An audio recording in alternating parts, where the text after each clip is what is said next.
Gloria a Dios.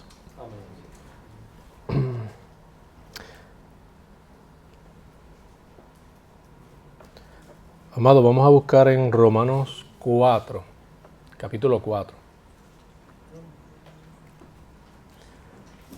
En Romanos, capítulo 4.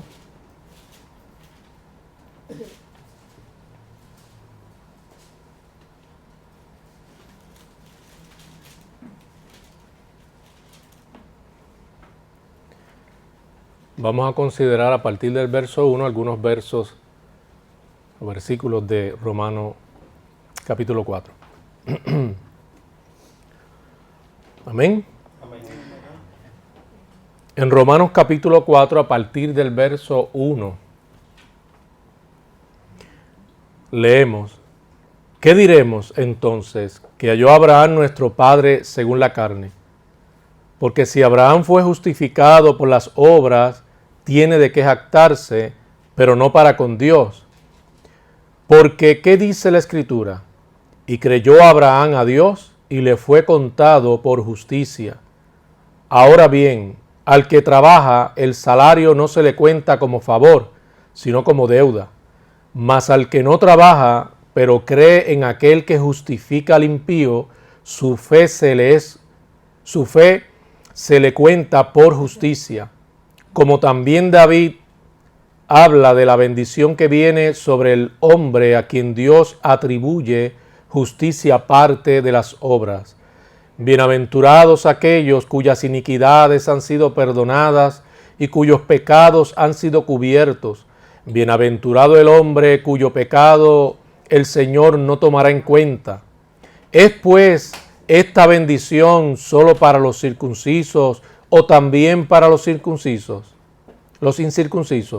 Porque decimos, a Abraham la fe le fue contada por justicia. Entonces, ¿cómo le fue contada? ¿Siendo circunciso o incircunciso? Padre, gracias por tu amor, misericordia y gran bondad. Te agradecemos, Dios, por este día, Señor, que te ha placido concedernos, por tu amor y bondad. Señor, con la intención de glorificarte. Señor, con la intención de alabarte. Con la intención, Señor, de reconocerte como único Dios y Señor. Señor, tenemos necesidad de ti, hambre de ti. Necesitamos tu instrucción, tu dirección, tu fortaleza. Ayúdanos en todo momento, Señor. Permítenos entender la palabra, las sagradas escrituras, poder atesorar estas verdades y vivir de acuerdo a ellas. En el nombre de Jesús te lo pido y te doy gracias una vez más. Por Cristo hemos orado. Amén. Y amén. Bendito sea nuestro Señor, a quien siempre debemos estar dispuestos a glorificar en todo lo que hagamos. Que todo lo que hagamos procure exaltar y glorificar el dulce y bendito nombre de Cristo, sobre todo para que el pecador crea. Esa es la razón primordial por la cual la iglesia ha sido establecida, ¿verdad que sí?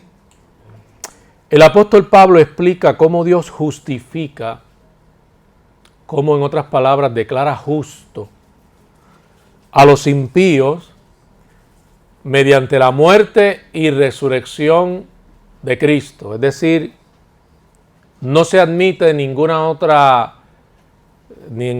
tipo de ecuación teológica o espiritual en lo que respecta a la salvación de los pecadores. Lo único correcto, lo único bíblico, lo único que es conforme a la verdad es el hecho de que la salvación de los pecadores es posible única y exclusivamente por la muerte y la resurrección de Jesucristo.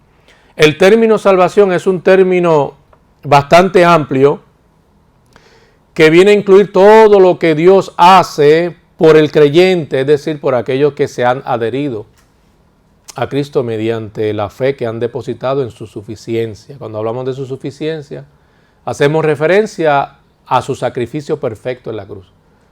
tenemos que creer, y esto es en base a las Escrituras, que el sacrificio de Cristo fue ¿qué? Enteramente perfecto.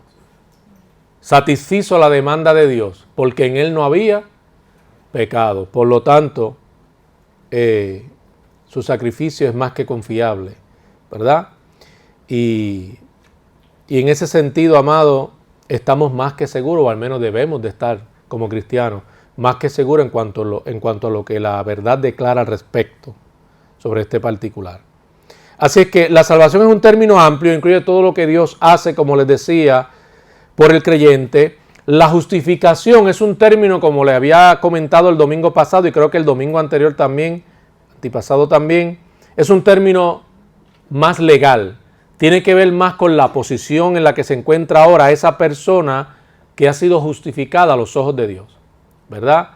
Al ser justificada, Dios la declara totalmente libre de toda culpa, porque se le imputa la justicia del justo, del perfecto que es Cristo, a ese pecador. ¿Okay? En ese sentido le había compartido que el tema de la justificación no aporta, no transforma al hombre en sí. Simplemente tiene que ver con la posición en la que ahora aquel que ha creído está a los ojos de Dios. Es esa declaración, ¿verdad?, de que ese pecador ahora es justo. Así que es un término legal, forense en ese sentido, que describe nuestra correcta posición ante Dios debido a esa justicia de Cristo. En este capítulo Pablo usa el ejemplo, por ejemplo, de Abraham con la intención precisamente de ilustrar varias verdades sumamente importantes. Destaca, por ejemplo, 3 grandes hechos respecto a esta justificación por fe. Lo primero es que la justificación es por fe, declara el apóstol, y es enfático en cuanto a esto. Es solo por fe, únicamente por fe, exclusivamente por fe, no por obras. Si usted repasa, relee ese capítulo 4 de Romanos del 1 al 8, usted va a encontrar que con claridad, con perfecta claridad, Pablo expone esta verdad y el énfasis que va a seguir teniendo, ¿verdad?, en los demás capítulos. O sea, básicamente viene a ser el tema central en Romanos. Es un tema repetitivo, recurrente, porque es sumamente importante. Somos solamente justificados por la fe, o mediante la fe, por la justicia de Cristo únicamente. Los judíos, la figura de Abraham era sumamente importante, reverenciaban al padre Abraham. Génesis 15:6 dice: y creyó a Jehová y le fue contado por justicia. Respecto a Abraham, ya Pablo, ¿verdad?, ya la palabra declara que Abraham había sido justificado por el hecho de haber ¿qué? Creído. Y esto es en el contexto del Antiguo Testamento. O sea, cuando hablamos de que fue justificado por haber creído, estamos hablando por el simple hecho de depositar esa fe, esa confianza, ¿verdad? No en las obras, sino en la promesa del Señor. Eso, ¿verdad?, le justificó. No dice que fuera las obras. Así que la aceptación de Abraham por Dios era ciertamente, y perdonen la redundancia, cierta, tan cierta que luego vemos cómo se alude al seno de ¿quién? De Abraham. El seno de Abraham, Pablo apunta a Abraham y pregunta: ¿cómo fue Abraham, nuestro padre en la carne, justificado? ¿Por sus obras? No. Porque entonces hubiese tenido razón por la cual podía ¿qué? Gloriarse precisamente. El hecho de que las personas llegaran a pensar o a creer que pueden salvarse por las obras, por mérito alguno, les daría la oportunidad de poderse jactar y de poderse gloriar, con la pretensión de que la salvación ha sido algo que ellos han logrado, que ellos han alcanzado. Y es lo que Pablo está debatiendo y es sobre lo cual está argumentando. Nadie puede jactarse respecto a la salvación, porque nadie es salvo por las obras. Lo que el hombre merece es la condenación. El hombre es pecador y es culpable. Es reo de muerte. Eso sí se puede decir de los seres humanos. Y esto incluido los judíos, que llegaron a tener tal pretensión, pensaban que la ley los podía salvar, que eran capaces de observar fielmente la ley cuando eso era simplemente imposible.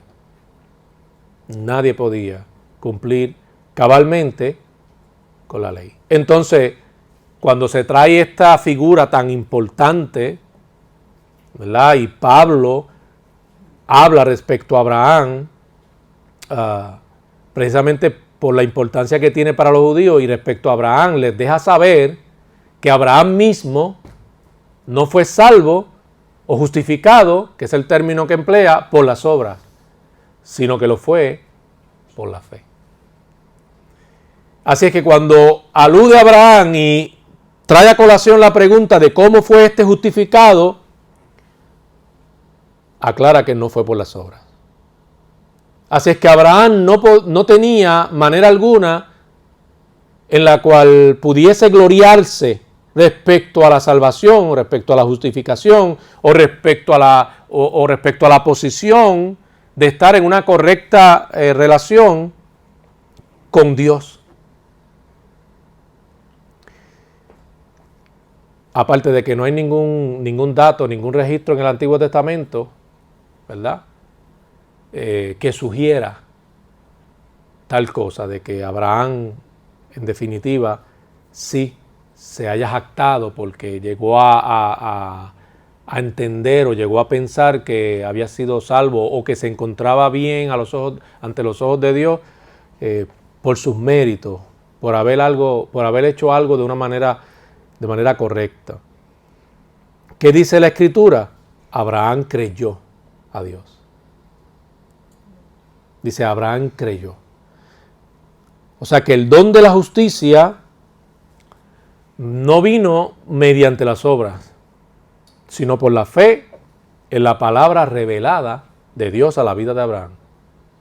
Como acontece y sigue aconteciendo hoy, y seguirá aconteciendo hasta que Cristo venga y las cosas que aún no han tenido su cabal cumplimiento, lo tengan. Así seguirá siendo. El don de la justicia es por la fe en la palabra revelada de Dios. Cuando usted comparte hoy día el Evangelio, expone el Evangelio, expone a los pecadores a esa verdad de Dios, ¿verdad? Esta precisamente va a revelar cómo los pecadores pueden salvarse. Y no es por obra. En su argumento, Pablo usa las palabras, emplea varios términos, hace uso de varias palabras, pero todas cobran o tienen este mismo significado. Considerar, imputar es otro término, ¿verdad? Uno de los más que se usa, imputar, y contar, por ejemplo, en el versículo en Romanos 4, 3 al 6, porque ¿qué dice la Escritura? Creyó Abraham a Dios y le fue contado por justicia, pero al que obra no se le cuenta el salario como gracia, sino como deuda, mas el que no obra, sino cree en aquel que justifica al impío, su fe le es contada, ¿verdad?, por justicia. Y sigue hablando, ¿verdad?, respecto a David, eventualmente, y dependiendo, claro está, de la versión, de la traducción que usted use, usted va a encontrar estos tres términos, que todos aluden o guardan relación con lo mismo, que es poner a cuenta de una persona. todas significan lo mismo. ¿Qué fue puesto? Cuando hablamos de lo que fue puesto a cuenta de una persona, ¿a cuenta de quién fue puesto? Cristo cargó con el pecado de todos nosotros. Él pagó ¿qué? La deuda. Recibimos su justicia. Y nuestra deuda, todo lo pendiente, adeudado, es puesto ¿a nombre de quién? De Cristo. La justicia significa justicia imputada, puesta a nuestra cuenta y nos da el derecho, sí, tenemos el derecho de estar ante el Señor. No por nuestros méritos, pero se nos ha concedido ese derecho. Es lo que precisamente Dios ha logrado mediante la justicia de Cristo que nos fue imputada. Tenemos ahora este maravilloso derecho, este gran privilegio de estar ante Dios en correcta relación con Él por lo que Cristo hizo en la cruz del Calvario. Imagínense cómo no sentirse, ¿verdad? Cómo no sentirse deudor ante el Señor. Cómo no sentirse deudor de lo que nuestro Señor ha hecho por nosotros para concedernos una salvación tan grande, amado. La relevancia que cobra, ¿verdad? La importancia que tiene lo que ha pasado en la vida nuestra. Pero lo que le costó al Señor que eso fuera así en nuestras vidas. Es como les decía el domingo pasado. A nosotros no nos cuesta nada. Pero a Cristo pagó un precio bien alto.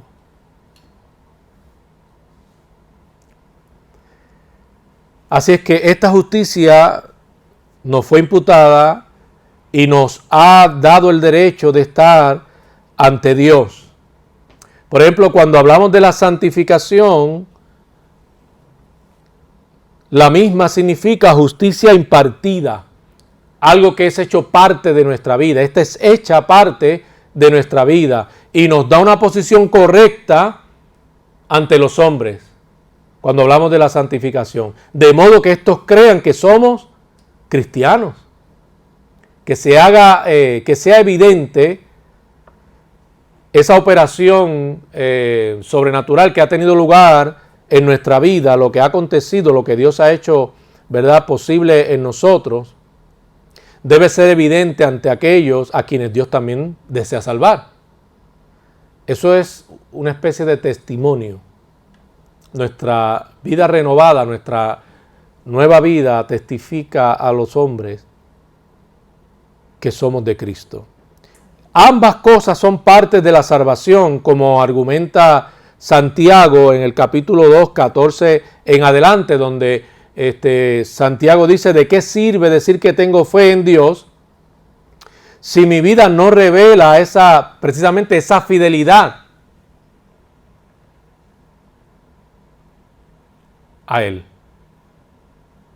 O sea, que esa fidelidad queda evidenciada por un nuevo estilo de vida, por un caminar cristiano que refleja el carácter mismo de Cristo. Y reiteramos, como siempre lo hacemos, no hablamos de perfección plena.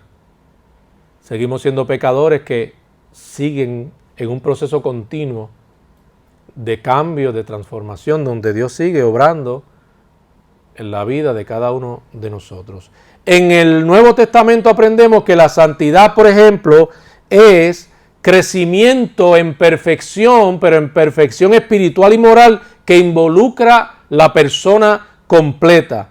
Mateo 5:48, por ejemplo, dice: sed pues vosotros perfectos, como vuestro Padre que está en los cielos es que es perfecto. Y cuando hablamos de que involucra este crecimiento, ¿verdad?, nuestra persona completa, hablamos de cómo afecta nuestras afecciones, nuestros pensamientos, o sea, el intelecto, lo emocional. Hablamos de todo. Es una transformación completa en la vida de aquel que ha sido justificado, ¿verdad? Que ha creído. Esta es madurez espiritual y no debe confundirse con perfección moral. Sí, porque son términos que a veces generan la duda y las personas, los creyentes, pueden confundir. Entonces, cuando hablamos de una perfección espiritual, pueden confundirla con una perfección moral. Y no necesariamente nosotros nos conducimos todo el tiempo de manera perfecta. No estamos diciendo que en la vida del cristiano no exista o no haya ya pecado, que no pequemos. No. Pero ciertamente Dios nos ha concedido el poder para poder vivir en esa sujeción, en esa obediencia al Señor y reflejar el carácter de Cristo. Así que eso es lo que significa la madurez espiritual y no tanto la perfección moral. Primera de Corintios 2:6, por ejemplo, dice: sin embargo, hablamos sabiduría entre los que han alcanzado madurez y sabiduría, no de este siglo, ni de los príncipes de este siglo, que perecen. Esa experiencia de crecimiento es una experiencia de crecimiento gradual. Cuando hablamos de la santificación, es una experiencia de crecimiento gradual. Debido al advenimiento vivo y transformador de la nueva naturaleza que hemos recibido, que no es otra cosa de aquello que acontece en la regeneración. El nuevo que, como también le conocemos, el nuevo nacimiento. La justificación en sí no tiene ese poder transformador. Es una declaración. Te declaro justo. Pero la santificación no necesariamente es que ignora la justificación. La justificación es importante. Tiene su importancia, es relevante, es sumamente relevante. Pero en sí la justificación no transforma. Es una declaración. Habla de la posición en la que te encuentras ahora a los ojos de Dios. Ahora, cuando hablamos de la santificación, ya esto guarda mucho más relación con la regeneración. Porque a partir de la regeneración es que empieza a darse este crecimiento de cambio. Esta transformación empieza a ser ya evidente en la vida nuestra debido a la nueva naturaleza que recibimos todos los que hemos sido unidos ¿a quién? A Cristo. Es también la consecuencia de nuestro deseo de que nuestra vida esté subordinada,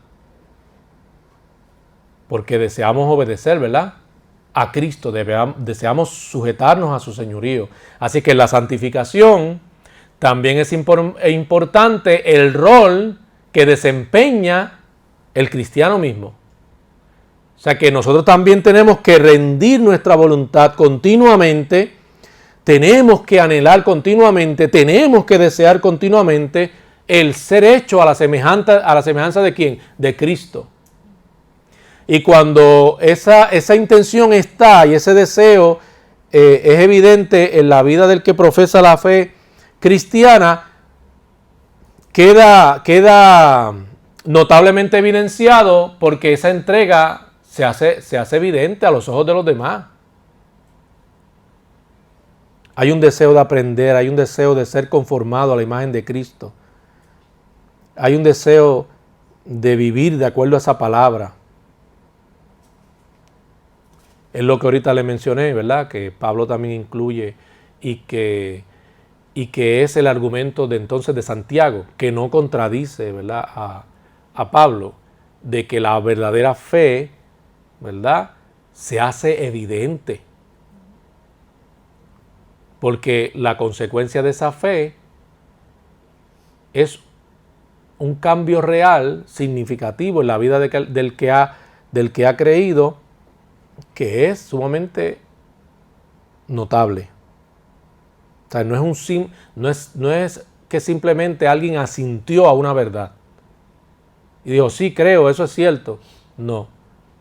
Es que ha experimentado la vida de Cristo y verdaderamente eso es algo que se hace evidente en la conducta, manera de pensar, el estilo de vida ahora de esa persona que se ha unido a Jesús. Así es que resumimos sobre ese punto, es fundamental el rol del creyente en la santificación juntamente con la obra esencial de ¿quién? Del Espíritu Santo en la vida de cada uno de nosotros. ¿Okay? A diferencia de la justificación, Dios inicia, como les dije, la santificación cuando Él empieza la regeneración del creyente. Continuando esta obrando a lo largo de toda ¿qué? Les mencioné a lo largo de toda su vida. No es enteramente perfecto de manera instantánea, eso no existe. Entra en un proceso de cambio. Aunque la santificación, como les decía, es distinta de la justificación, esta asume que fue justificado, asume la justificación. Ve cómo también la justificación entonces definitivamente es que es importante. El pecador tiene que ser justificado, declarado inocente. Esto mediante la fe. Para aclarar un poco el punto de Santiago, ¿verdad? Para no dejarlos un poco faltos de comprensión en cuanto a lo que se trae a colación de Santiago, algunos veían en las declaraciones de Santiago algún tipo de antítesis respecto a lo que Pablo dice, porque Pablo en Romanos se enfoca y se concentra en que, pero Pablo no dice que somos salvos solamente por la fe. Pero entonces Santiago trae un énfasis en las obras.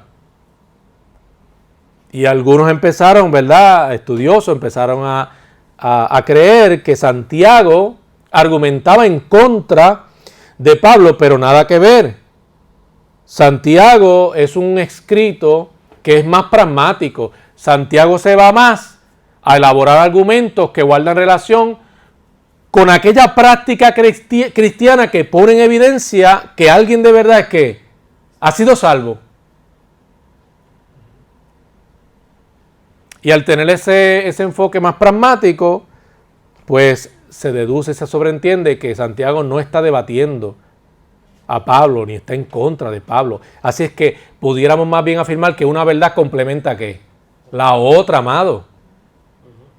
La salvación es solamente por fe, como estamos aquí considerando las declaraciones y los argumentos de Pablo. La salvación es o bien una recompensa por obras o un regalo mediante la gracia. No pueden ser ambas cosas.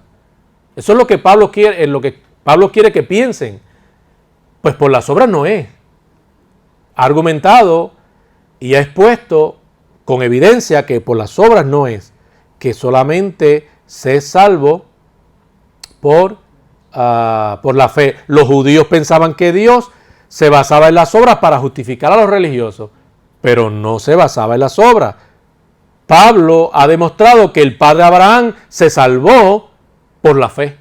Y esto en el contexto del Antiguo Testamento.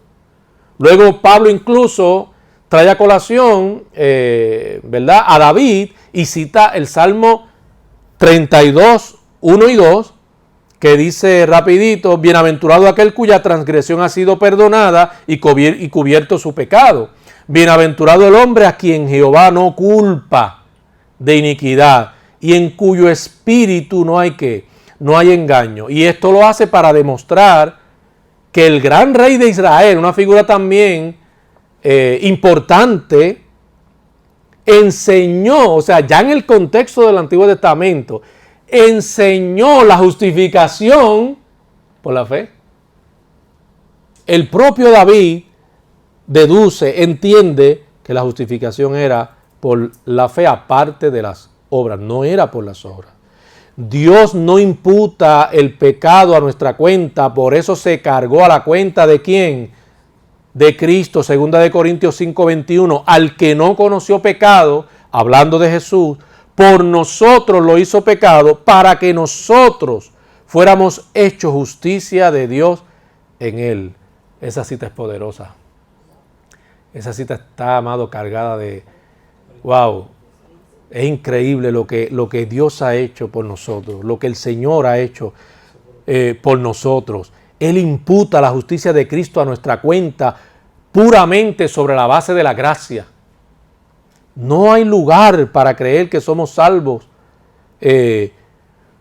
por las obras. La justificación es por gracia. En el capítulo 4, del 9 en adelante, encontramos que el apóstol Pablo sigue enfatizando que la justificación es por gracia, que no es por la ley. Ahora surge una importante pregunta: si la salvación es por fe, si la salvación es por fe, ¿qué sucede con la ley? ¿Qué hay con el pacto que Dios hizo con Abraham? Pablo responde señalando lo siguiente, que la fe de Abraham y su salvación data de 14 años previos a este ser circuncidado. Así es que eso prueba, y es más que una evidencia, que Abraham no fue salvo por las obras. O sea que se puede decir que Abraham fue salvo cuando era un incircunciso. No había sido circuncidado. Así es que no hay base ni argumento, no hay manera alguna, ni siquiera tratando de considerar algo que se pueda escarbar y buscar en el Antiguo Testamento para justificar la salvación por las obras. No, porque aún en el Antiguo Testamento ya se hace más que evidente que la salvación nunca fue, la justificación nunca fue por las obras. La circuncisión fue solo una señal externa, lo mismo que pasa hoy con el bautismo. Usted puede creer que hay creyentes que afirman que una persona no puede ser salva si no se bautizó. Pero ¿de cuándo acá el bautismo salva? El bautismo es una señal. Es un acto público que también aprovechamos, que sirve para testificar al mundo abiertamente. Es lo recomendable al mundo de nuestra unión con Cristo,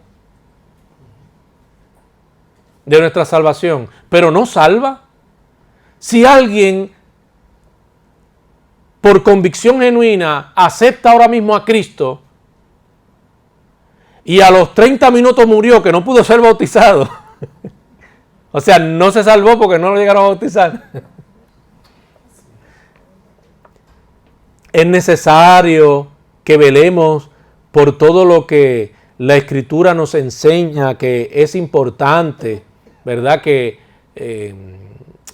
como acto de obediencia y rendición al Señor, ¿verdad? Y la manera de uno manifestar que se conforma a la verdad bíblica y demás, pues es importante que nosotros velemos y participemos de la Santa Cena, como también del bautismo. Es un acto también de obediencia. Pero hay personas que si no pudieron llegarse a bautizar, si ellos realmente, su arrepentimiento fue genuino y su confianza, la cual depositaron en Cristo, fue genuina y fueron salvos, punto, fueron salvos, fueron justificados, fueron perdonados. Y el bautismo no pasa a ser un requisito para asegurar salvación de aquel que ha confesado a Cristo con auténtica y genuina convicción. Así que la circuncisión fue solo una señal de una relación espiritual, lo mismo que pasa con el bautismo. El bautismo tiene su importancia, pero no salva. Hay que tener mucho cuidado, amado. La salvación, volvemos y repetimos, es solamente por la justificación, solamente por la ¿qué? Por la fe. Así es que ninguna ceremonia física produce cambios en la vida de nadie. Los ritos y la ceremonia tienen su importancia porque pueden hablarnos de verdades espirituales importantes que sí debemos atesorar. Pero en sí el rito, la ceremonia no transforma. ¿Cuánta gente no se somete a tantos ritos y tantas cosas y tantas prácticas y siguen siendo los mismos bambalanes de siempre? ¿Ah? No hay un cambio genuino, no hay una transformación real, no hay arrepentimiento genuino.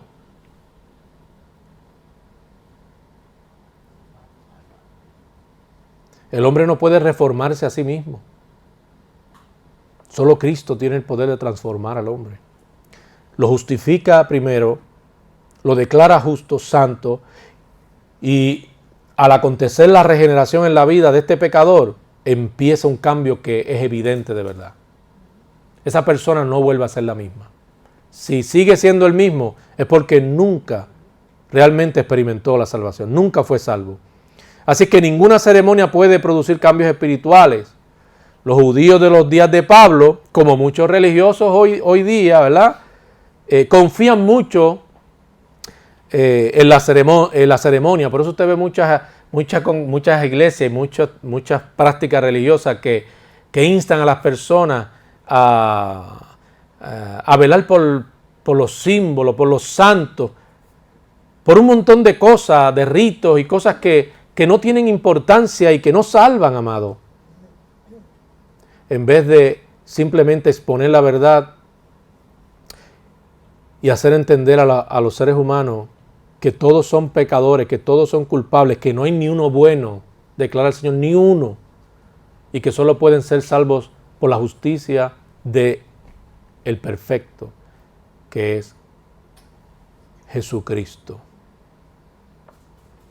La vida cristiana se caracteriza porque difiere de manera dramática de enfoques alternos. Hay mucho tipo de creencia en el mundo, por ejemplo, la espiritualidad de la nueva era, que entre otras cosas afirma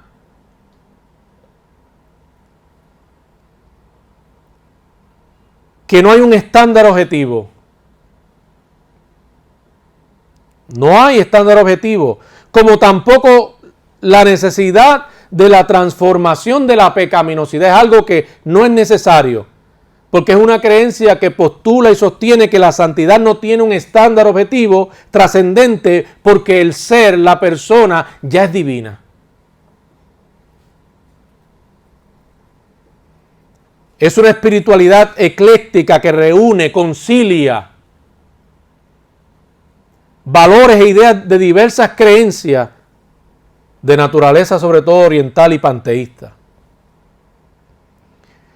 El existencialismo no cristiano, que promueve hoy en día una autorrealización interna o autosatisfacción que no tiene que incluir lo espiritual, promulga que no se requiere un cambio moral.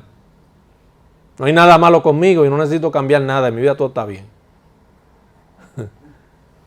Asume que las personas pueden, en todo caso, efectuar por sí mismos cualquier cambio que deseen, poniéndose en contacto consigo mismo, no con una deidad, no con Dios, consigo mismo o con algunas terapias designadas para ayudar, en todo caso, en esa experiencia, si es que la persona quiere cambiar, restaurar, reformar algo, ¿verdad?, en su vida. Pablo contrasta la ley y la gracia, así como, ¿verdad? Pablo contrasta la ley y la gracia en los versículos 13 al 17, así como en los versículos 1 al 8 contrastó la fe y las obras. La palabra clave aquí es promesa. La promesa de Dios a Abraham de que sería heredero del mundo, indicando el glorioso reino bajo el gobierno de la simiente prometida, que es quien, Cristo, no se dio en conexión con la ley, sino por la sola gracia de Dios. La ley nunca fue dada para salvar a nadie. La ley nada más trae ira y revela el pecado a los hombres, les declara que son culpables. Es un dedo que continuamente, constantemente, todo el tiempo los acusa por su maldad. Anula por completo la gracia, como las obras abrogarían la fe. Por eso declaramos y enfatizamos que no es por obras. ¿Cómo podía Abraham salvarse por una ley que aún no se había dado? Pablo concluye en el versículo 16 que la justificación viene por gracia, por medio de la fe. La justificación es por el poder de la resurrección, y esto quiere decir que no es por el esfuerzo humano. No es por el esfuerzo humano. El intento humano, el esfuerzo humano no logra la justificación. Es tiempo perdido, son energías gastadas que es inútil. La palabra misma declara que aún los actos que llamamos benévolos, nobles, los más nobles que vienen del ser humano, la Escritura declara que son, ¿qué? trapo de inmundicia, cualquier justicia humana, todo lo que el hombre intenta hacer, trapo de inmundicia. A los ojos de Dios, todos son culpables. Dios conoce el corazón y la perversidad del hombre, lo que hay realmente en el interior. Su naturaleza es corrupta y eso no escapa de la mirada de Dios. El hombre se engaña a sí mismo creyendo que es bueno. Trata de reivindicar de alguna manera, ¿verdad? De reivindicarse. No, somos buenos. Vamos a hacer buenas obras para que vean lo bueno que somos. Pero en realidad Dios ve toda la suciedad que hay en el interior. La primera sesión, versos del 1 al 8, había dicho que había contrastado la fe, ¿verdad? Y las obras. Y la segunda, 9 al 17, la ley y la gracia. Y afirmamos que en la tercera, ahora en la tercera, 18 al 25, versos 18 al 25, contrasta la vida y la muerte. Pablo en el versículo 17 identifica a Dios como el que da vida a los muertos. Abraham y Sara estaban muertos, ya que sus cuerpos habían que pasado la edad de procrear, veas Hebreos 11, 11 y 12, había pasado. Pero cuando la carne está muerta, y es la enseñanza, el poder de la resurrección del Espíritu puede obrar. A la verdad, todos los hombres están muertos. Todos sin excepción. Pero el poder de la resurrección ha hecho posible que hoy los pecadores puedan ser justificados y puedan resucitar de esa condición de muerte a vida. Debemos asombrarnos de la fe de Abraham. Todo lo que tenía era la promesa de Dios. No tenía otra cosa sino la promesa de Dios de que sería el padre de muchas naciones. ¿Y qué él hizo? Creyó en la promesa.